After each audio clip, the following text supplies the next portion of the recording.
ಮಳೆಯ ಹರಿಸಿ ತಿಳಿಸೇ ಬಿಡುವೆ ಪ್ರೀತಿಯ. ಸಾರಿ ಅದಕ್ಕೆ, ಕೋಪದಲ್ಲಿ ನಾನು ಏನೇನೋ ಬೈದ್ಬಿಟ್ಟೆ. ದಯವಿಟ್ಟು ನನ್ನ ಅಶ್ವಿನ್, ನೀನ್ ಈ ಥರ ಎಲ್ಲ ಸಾರಿ ಕೇಳ್ಬೇಡ ಕಣೋ. ಮನೆ ಅಂದ್ಮೇಲೆ ಸಮಸ್ಯೆಗಳು ಬರೋದು ಸಾಮಾನ್ಯ. ಆ ಥರ ಸಮಸ್ಯೆ ಬಂತು ಅಂತ ಒಬ್ಬರನ್ನ ಒಬ್ರು ಬಿಟ್ಟು ಹೋಗ್ಬಾರ್ದು.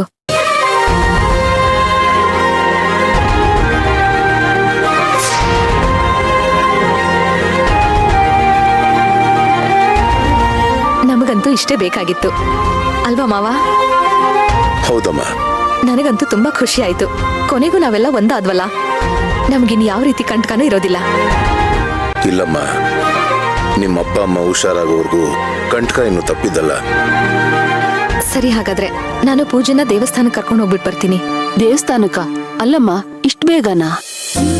ಅಲ್ಲಮ್ಮ ಸೇವಂತಿ, ಇನ್ನೊಂದ್ ಸ್ವಲ್ಪ ದಿನ ಬಿಟ್ಟು ಹೋಗಿದ್ರೆ ಆಗ್ತಿತ್ತು. ಅತ್ತೆ, ಈಗ ಔಷಧಿ ಬೇಕಾಗಿರೋದು ಪೂಜಾ ಮೈಗ್ ಮಾತ್ರ ಅಲ್ಲ, ಅವಳ ಮನ್ಸಿಗೂ ಕೂಡ. ಅದು ಸಿಗೋದು ದೇವಸ್ಥಾನದಲ್ಲೇ.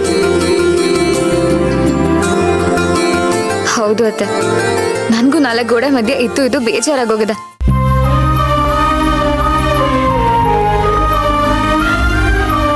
ಅಕ್ಕ ಕರ್ಕೊಂಡು ಹೋಗ್ತೀನಿ ಅಂತ ಹೇಳಿದ್ದಾರೆ. ನಿಧಾನಕ್ಕೆ ಹೋಗಿ ಬರ್ತೀವಿ. ಸರಿಮ್ಮ, ಹುಷಾರು. ಸರಿ, ಹಾಗಾದ್ರೆ ಅಶ್ವಿನ್, ಒಂದ್ ನಿಮಿಷ. ನೀನ್ ಕೆಫೆನೋ ಮಾರ್ಬಿಟ್ಟೆ ಅಂತೆ, ಹಾಗಂತ ನಾನು ಕೇಳ್ಪಟ್ಟೆ. ಅದೇನಿಲ್ಲ ಬಿಡಿ ಅದಕ್ಕೆ. ನೋಡು ಅಶ್ವಿನ್, ಕಟ್ಟೋಕೆ ನಾನಾ ದಿನ, ಕೆಡೋದಕ್ಕೆ 3 ದಿನ ಅಂತ ದೊಡ್ಡೋರು ಹೇಳಿದ್ದಾರೆ.